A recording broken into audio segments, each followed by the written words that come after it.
Heart ஹீலிங்னா என்ன அப்படின்னு சொல்லிட்டு டீட்டெயில்டாக நிறைய பேர் வந்து எனக்கு மெயில் பண்ணி கேட்டிருந்தாங்க. அதை பற்றி கொஞ்சம் டீட்டெயில்டாக சொல்லுங்கள் மேடம் அப்படின்னு சொல்லிட்டு.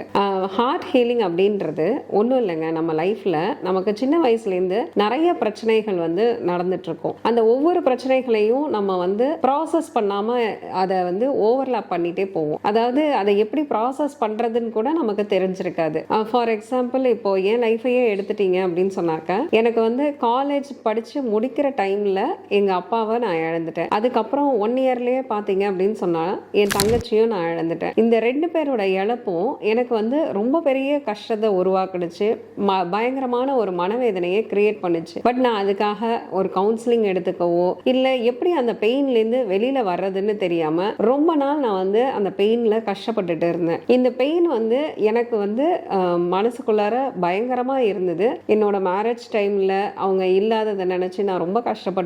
அதுக்கப்புறம் எனக்கு 2 குழந்தைங்க பிறந்து கல்யாணம் ஆகி 10 வருஷம் ஆனதுக்கு அப்புறம் தான் வந்து அந்த பெயின்லேருந்து நான் கொஞ்சம் கொஞ்சமாக வெளியில் வரவே ஆரம்பித்தேன். இப்போ இந்த பெயின்லேருந்து வரக்கூடிய இந்த டெக்னிக் எப்படி, இந்த பெயின்லேருந்து வர்றது என்ன, அதுக்கு நான் என்ன பண்ணணும் அப்படின்ற எந்த ப்ராசஸுமே வந்து எனக்கு தெரியல. ஆனால் லைஃப் போய்கிட்டே தான் இருந்தது. ஆனால் என்னோட மனசில் வந்து அந்த வலி இருக்கிறதுனால அது பல விதங்களில் என்னோட மேரேஜ் லைஃப்பை அஃபெக்ட் பண்ணுறது எனக்கே தெரியாமல் இருந்துச்சு. இது மாதிரி தான் ஒவ்வொருத்தர் லைஃப்லையும் வந்து ஏதாவது ஒரு ட்ராமா வந்து அவங்கள்ட்ட இருக்கும். நான் நிறைய கிளைண்ட்ஸை பார்க்கும்போது அவங்க நிறைய பேர் வந்து சின்ன வயசுல அபியூஸ் ஆயிருக்கிறாங்க. அந்த அபியூஸ் ஆன விஷயத்த பேரண்ட்ஸ் கிட்ட கூட அவங்க சொல்றதுக்கு பயந்து இருக்கிறாங்க. ஸோ அதை பேரண்ட்ஸ் கிட்டையும் சொல்லாம சில பேர் பேரண்ட்ஸ் கிட்ட சொல்லி பேரண்ட்ஸ் நம்பாம இந்த மாதிரி அவங்க வந்து வழியில கஷ்டப்படுறாங்க. இந்த மாதிரியான விஷயங்கள் வந்து அவங்க மனசுல இருந்து ஒரு ஆறாத வடுவா இருக்கு.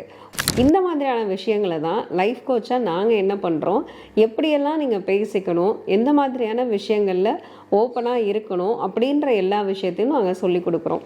இந்த மாதிரி அவங்க ஓப்பனாக வந்து ஜெனூனாக அவங்க லைஃப்பில் என்ன நடந்துச்சு அப்படின்றத சொல்லி அது மற்றவங்களுக்கு புரிய வைக்கும்போது அந்த பெயின்லேருந்து அவங்களுக்கு ஒரு ஃப்ரீடம் கிடைக்குது. அதனால நான் வந்து ஒரு லைஃப் கோச்சாக வந்து நிறைய பேருக்கு இதை பற்றின விஷயங்களை வந்து கவுன்சிலிங் கொடுக்குறேன். அதே போல் கோச்சிங்கும் கொடுக்குறேன். எப்படி வந்து அவங்களோட மேரேஜ் லைஃப்பில் பெட்டராக இருக்கிறது அப்படின்னு சொல்லிட்டு.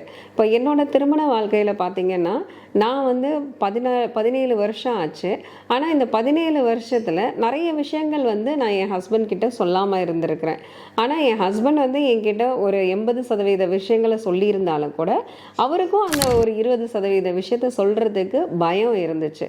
இந்த பயம் வந்து எப்போ நம்ம கிட்டேருந்து போகும் அப்படின்னு சொன்னால், ஒருத்தர் வந்து நம்பி சில விஷயங்களை வந்து முழுமையாக சொல்லும்போது தான் கம்ப்ளீட்டாக அந்த பயத்துலேருந்து ஒரு விடுதலை கிடைக்கும், ஒரு ஃப்ரீடம் கிடைக்கும். அதுக்கப்புறம் வந்து பார்த்தீங்க அப்படின்னு சொன்னால் 2 பேரோட புரிதலுமே வந்து இன்றைக்கி வேறு லெவலில் இருக்குது. நம்ம சின்ன வயசுலேருந்து சில விஷயங்களை நமக்கு தப்பாக சொல்லி கொடுத்து வளர்த்துட்றாங்க. என்னன்னு சொன்னாக்கா, எல்லா விஷயத்தையும் சொல்லிட்டாக்கா உன்னை மதிக்க மாட்டாங்க, உன்னோட வீக்னஸ் தெரிஞ்சால் உன்னை மதிக்க மாட்டாங்க, அந்த மாதிரி நமக்கு சொல்லி கொடுத்துட்றாங்க.